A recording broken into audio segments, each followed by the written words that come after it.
Shalom, Bapak Ibu, Saudara-saudari yang terkasih di dalam Tuhan. Istilah atau konsep garwo itu bukanlah istilah yang asing ya, secara khusus buat orang Jawa dan juga buat kita yang saat ini tinggal di Jawa. Garwo itu kependekan dari sigaraning nyowo. Jadi kalau dalam bahasa Indonesia itu seringkali diartikan dengan belahan jiwa.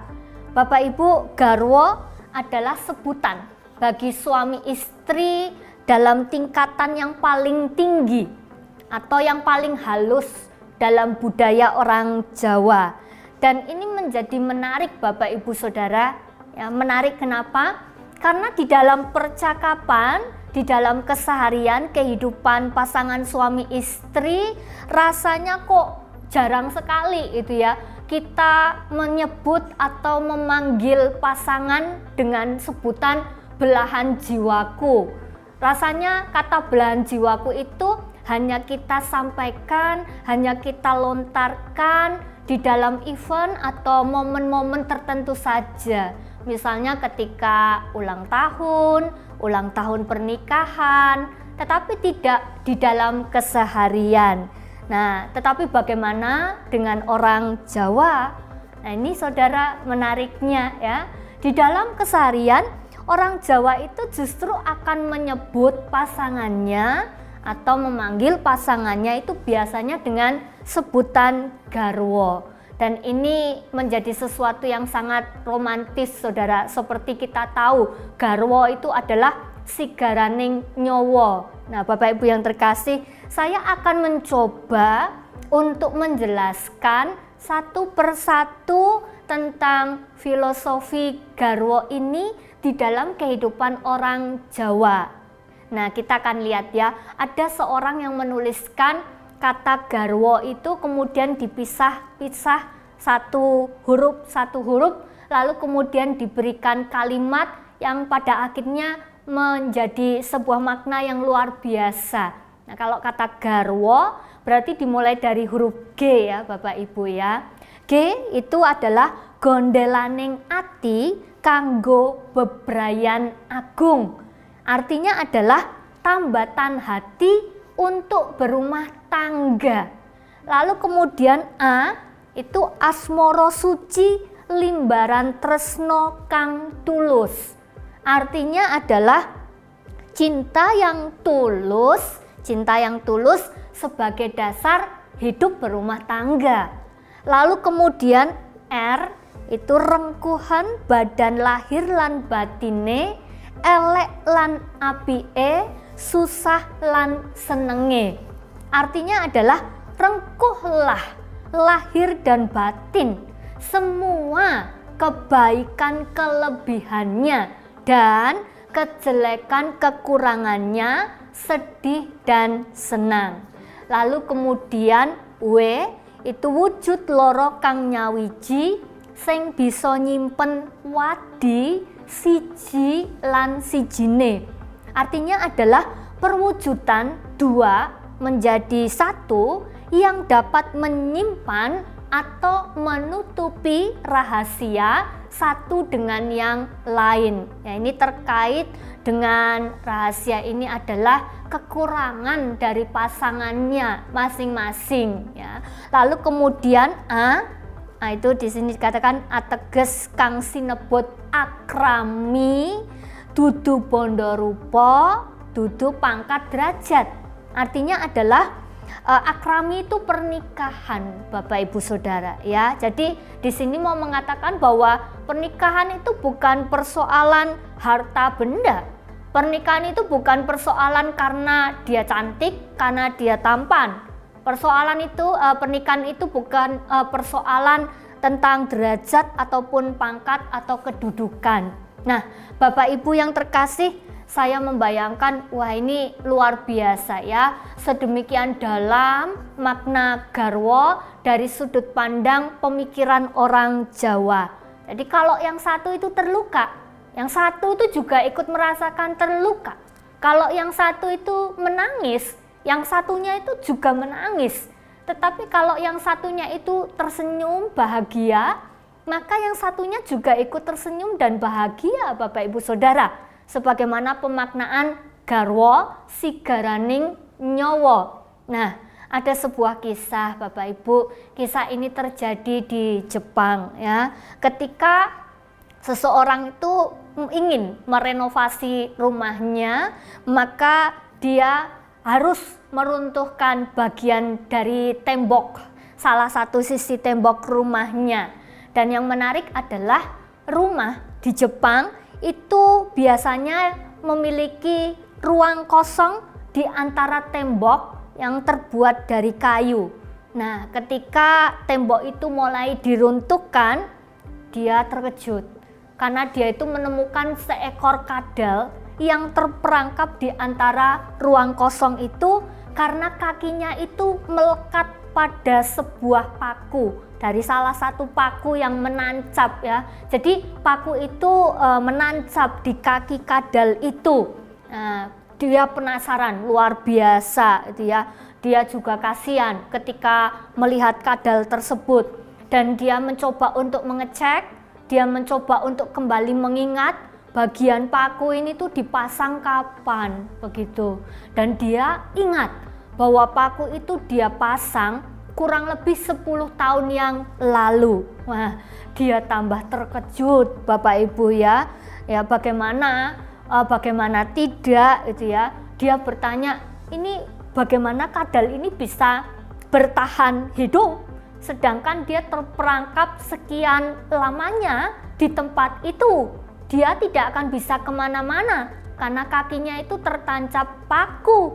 Lalu bagaimana dia bisa makan dan juga seterusnya. Rasanya kok tidak masuk di akal gitu ya. Rasanya kok mustahil kalau dia itu bisa bertahan hidup sampai dengan hari itu. Nah, karena penasarannya maka dia itu mencoba untuk memperhatikan apa yang sebenarnya terjadi. Dan dia itu sangat terkejut ya. Tiba-tiba ketika dia memperhatikan, dia itu melihat ada seekor kadal yang lain datang. Seekor kadal yang lain itu datang dengan membawa makanan di mulutnya Bapak Ibu ya. Jadi rupanya ada kadal yang lain yang datang dan memberikan makanan untuk kadal yang terperangkap di bagian rongga tembok tersebut Bapak Ibu. Nah, saya mau katakan melalui kisah ini ya. Jadi ketika garwo yang satu susah, yang satunya juga susah, yang satu senang, yang satunya juga senang. Jadi dia bisa ikut turut merasakan apa yang dirasakan oleh pasangannya. Nah, saudaraku, kita sudah mencoba untuk mencermati garwo dari sudut pandang filosofi orang Jawa. Nah, sekarang kita bersama akan melihat garwo pasangan hidup itu dari sudut pandang atau perspektif Alkitab. Bapak Ibu, mari kita kembali melihat Kejadian 2 ayat 24 sampai dengan ayatnya yang ke-25. Sebab itu seorang laki-laki akan meninggalkan ayahnya dan ibunya dan bersatu dengan istrinya, sehingga keduanya menjadi satu daging. Mereka keduanya telanjang, manusia dan istrinya itu, tetapi mereka tidak merasa malu. Saudaraku, perlu disadari bahwa konsep dan juga gagasan mengenai pasangan hidup yang dimunculkan dalam Kejadian 2 ayat 24 sampai dengan 25 itu tidak bisa dilepaskan dari ayat yang sebelumnya. Jadi kita akan melihat mulai dari ayat yang ke-18. Di sana dikatakan Tuhan Allah berfirman, "Tidak baik kalau manusia itu seorang diri saja. Aku akan menjadikan penolong baginya yang sepadan dengan dia." Nah, lalu kemudian di ayat yang ke-19 Allah menciptakan makhluk hidup yang lain. Tujuannya apa? Tujuannya untuk menolong manusia itu. Tetapi menarik, karena di dalam ayat yang ke-20 apa yang terjadi? Bahwa Adam tidak menjumpai penolong yang sepadan dengan dia. Oleh karena itu di dalam ayat yang ke-22 Allah bertindak. Apa yang dilakukan oleh Allah? Ketika Allah mendengarkan seruan dari Adam, ungkapan hati Adam, tidak ditemukannya penolong yang sepadan dengan dia, Allah tidak tinggal diam. Allah membentuk, Allah menciptakan perempuan itu, Allah menciptakan Hawa. Dan yang perlu kita sadari adalah Allah membentuk, menciptakan Hawa itu bukan berdasarkan pikiran Allah sendiri, tetapi juga oleh karena seruan atau ungkapan dari Adam. Nah, perempuan dibentuk, diciptakan dari tulang rusuk Adam, bukan dari debu tanah. Ya, ini menjadi petunjuk bahwa sebenarnya Hawa dibentuk, diciptakan untuk menjadi penolong yang sepadan.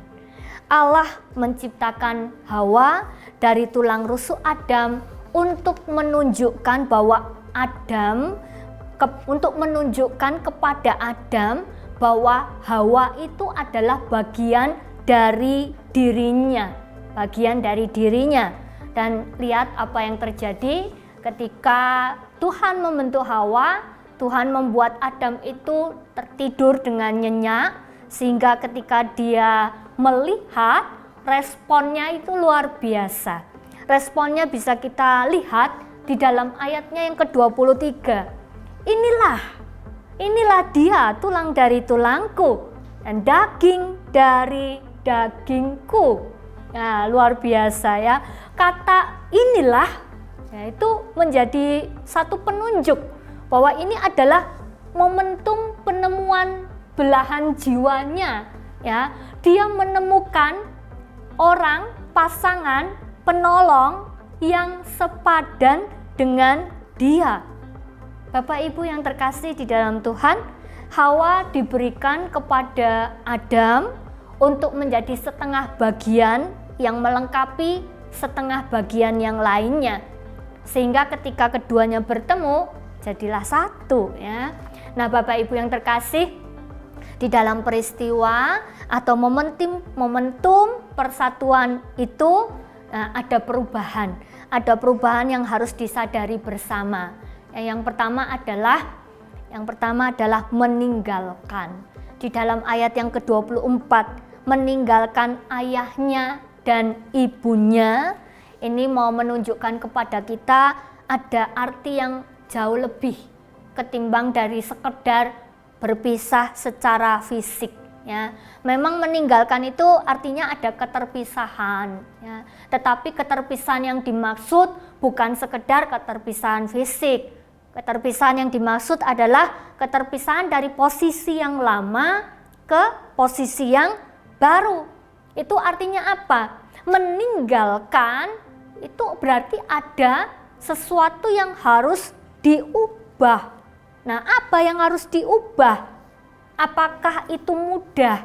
Kalau kita mau tanya, ya tentunya itu bukan hal yang mudah. Teorinya mudah, tetapi prakteknya tidak semudah, tidak sesederhana, tidak sesimpel yang kita bayangkan. Oleh karena itu Bapak Ibu, kita mau bersama belajar bahwa yang pertama ya, ketika seseorang sudah memutuskan untuk mau menikah, maka harus disadari bahwa hubungan antara orang tua dengan anaknya yang sudah menikah itu bukan lagi hubungan seperti anak-anak dengan orang tua, tetapi hubungan sebagai layaknya sama-sama orang dewasa ya. Karena itu ini menjadi pengingat bagi orang tua, mari stop memperlakukan mereka sebagai orang yang belum dewasa. Mereka tetap anak. Apapun yang terjadi, tidak ada yang bisa merubah status mereka. Mereka tetap adalah anak saudara. Tetapi mereka bukanlah anak-anak lagi. Artinya apa? Kalau mereka berani mengambil keputusan untuk melangkah, hidup berumah tangga, itu berarti mereka memiliki tanggung jawab dengan keputusan mereka.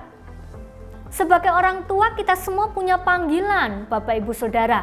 Tetapi panggilan itu bukan lalu kemudian kita harus membekap anak kita selama-lamanya. Tidak ya, tidak seperti itu. Maka benarlah ya kalau ada quote yang mengatakan jangan lakukan semua tugas kita. Itu bukan berarti kita jahat pada anak kita, Bapak Ibu. Kita harus melatih mereka dari sejak kecil. Kita harus mengajar mereka supaya mereka juga memiliki kemandirian di dalam pengambilan keputusan, sikap, dan juga seterusnya. Kita harus membuka ruang, kita harus memberi kesempatan supaya mereka kelak siap untuk menjadi seorang yang dewasa. Itu untuk orang tua. Lalu kemudian bagaimana dari sisi anak-anak? Ya, dengan kata meninggalkan ini, ya untuk anak-anak, jikalau Anda sudah siap mengambil keputusan untuk berumah tangga, singkirkanlah kebergantunganmu dari orang tua. Ya, ketika saudara memutuskan untuk berkeluarga, maka keluargamu menjadi tanggung jawabmu. Jadilah pribadi yang mandiri. Lalu kemudian yang berikutnya, kata meninggalkan itu juga bisa berarti bahwa kita itu saudara, kita semua harus sadar bahwa relasi antara suami dan istri adalah sebuah relasi yang hendaknya itu menjadi prioritas.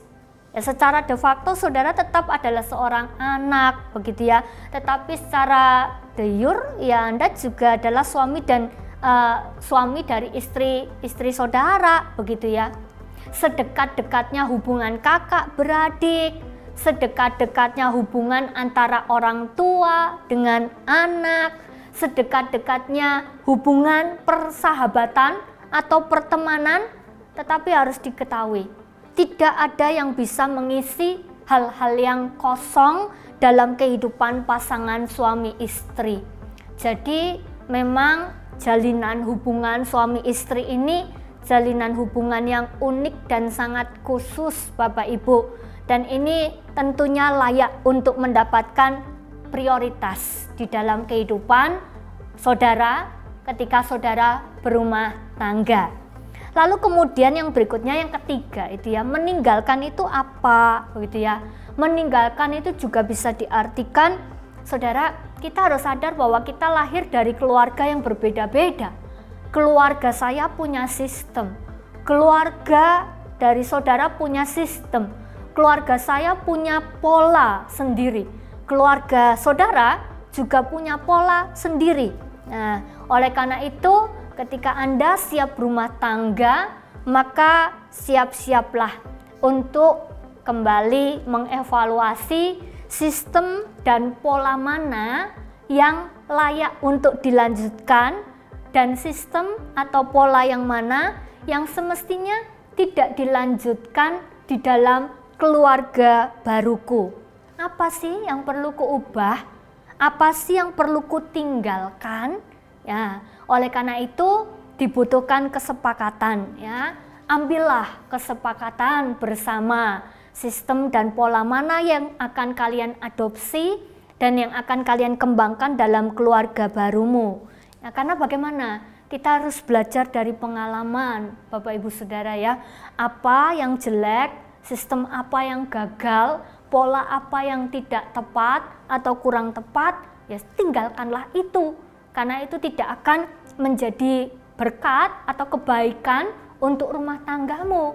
Nah, lalu kemudian yang keempat, meninggalkan itu juga menunjukkan adanya kesediaan untuk berkorban satu dengan yang lain, bukan mengorbankan satu dengan yang lain, tetapi berkorban satu dengan yang lain. Hidup bersama itu berarti siap apa? Siap untuk hidup tidak untuk diri sendiri, tetapi siap hidup untuk orang lain. Nah, lalu kemudian di bagian yang berikutnya kita bisa melihat kata bersatu dan kemudian menjadi satu daging. Saudara, Hawa adalah bagian dari Adam. Demikian juga sebaliknya.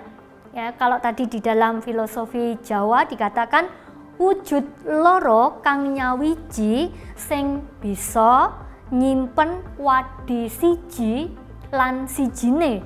Jadi ini memang perwujudan dua menjadi satu yang dapat menyimpan atau menutupi rahasia satu dengan yang lainnya. Yang saya mau katakan adalah pernikahan atau kehidupan keluarga bukan sekedar menandatangani surat pernikahan, bukan sekedar selembar kertas. Pernikahan juga bukan sekedar hidup bersama di dalam satu rumah, tetapi pernikahan adalah satu keputusan untuk bersatu, ya, keputusan untuk komitmen seumur hidup, hidup bersama seumur hidup dalam suka maupun duka, dalam sehat maupun sakit, ketika kaya ataupun miskin, bahkan sampai maut memisahkan. Dan di sana dalam Markus 10 ayat yang ke-9 dikatakan, apa yang telah dipersatukan oleh Allah tidak boleh diceraikan manusia. Apakah mudah Bapak Ibu Saudara? Tentu tidak, sangat sulit Saudara ya. Meskipun tetap bersatu, ada kata bersatu, tapi jangan lupa tetap ada dua orang. Dua orang ini dua pribadi yang berbeda. Tidak bisa kita memaksakan untuk dia menjadi sama seperti diriku, demikian juga sebaliknya. Jadi harus disadari, walaupun bersatu tetapi tetap berbeda. Pikirannya berbeda, hobinya berbeda, kebiasaannya berbeda, karakternya berbeda, sifatnya berbeda, dan masih banyak lagi yang lainnya. Dan semuanya itu berujung pada, oh iya, aku dan dia itu berbeda. Nah, saya mau gambarkan ya, ibaratnya seperti arus sungai. Kalau ada dua arus sungai itu dipertemukan, ya seperti itulah perbedaan yang terjadi Bapak Ibu ya. Arus sungai bertemu dengan arus sungai, maka pasti akan menimbulkan keriak dan bahkan mungkin gelombang. Gelombangnya agak keras Saudara ya, agak besar. Jadi saya mau simpulkan bahwa proses bersatu adalah proses yang tidak mudah. Sangat dibutuhkan kerendahan hati ya. Rendah hati untuk bagaimana? Tidak ada lagi aku, tidak ada lagi kamu, tetapi yang ada adalah kami. Ya, maka dari itu senantiasa libatkan Tuhan di dalam kehidupan rumah tanggamu. Jadikan dia sebagai pemimpin di dalam keluargamu. Ya. Lalu kemudian yang berikutnya adalah kalimat yang cukup jelas, dikatakan mereka keduanya telanjang dan tidak merasa malu. Ya, ini tentu menjadi sebuah penggambaran bahwa tidak ada yang ditutupi di antara pasangan, ya, tidak ada yang dirahasiakan. Ingat ya, semakin banyak rahasia dalam kehidupan pasangan suami istri, maka sesungguhnya semakin tidak sehat kehidupan pernikahan tersebut. Lalu kemudian mereka keduanya telanjang dan tidak merasa malu. Ini juga menjadi sebuah penggambaran bahwa mereka itu saling menerima kelebihan dan juga kekurangan pasangannya. Nah, kalau dalam filosofi tadi dikatakan rengkuhan badan lahir lan batine, elek lan apike, susah lan senenge. Rengkuhlah ya, lahir batin, semua kebaikan kelebihannya, semua kejelekan kekurangannya dalam susah ataupun senang. Tidak ada pasangan yang sempurna. Tidak ada pasangan hidup yang sempurna. Karena memang dia bukan Superman atau Superwoman, Saudara. Ya, tetapi dia dengan segala kekurangannya adalah penolong yang sepadan. Bahagiamu adalah bahagiaku, susahmu adalah susahku.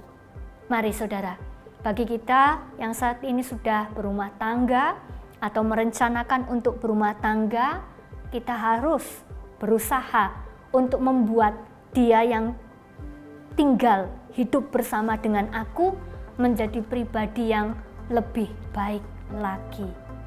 Amin.